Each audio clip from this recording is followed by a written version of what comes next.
भुसावळ तालुक्यातील शिरपूर कन्हाळा येथून रिक्षामध्ये इंजन व सीटच्या मागे 4 कॅन भरून एकूण 70 लिटर गावठी दारू यावल तालुक्यातील पादळसा या गावातील महिलांनी नष्ट केली।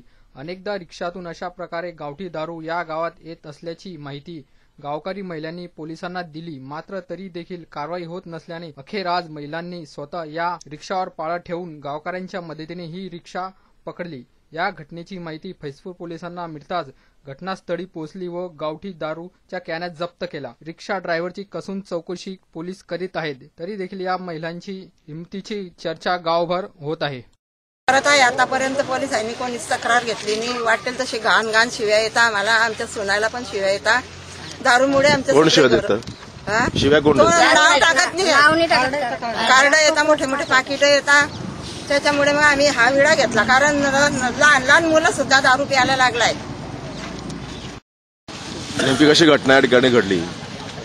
नेमकी असे झाले की दररोज ही रिक्षा येते, या संदर्भात आम्ही पोलीस स्टेशन, त्यानंतर दारूबंदी यांना तो नंबर पण दिला गेला होता महिलांकडून। त्यानंतर ग्रामसभेत ठराव झाले, अनेक ठराव सभेत हे झाले, परंतु दारू काही बंद होत नव्हती। या महिलांनी आज सकाळी 7:30 वाजता ही गाडी पकडली। ही गाडी पकडल्यानंतर कोणत्याही प्रकारचं पोलिसांकडून किंवा दारूबंदी विभागाकडून कोणत्याही प्रकारचं सहकार्य होत नाही।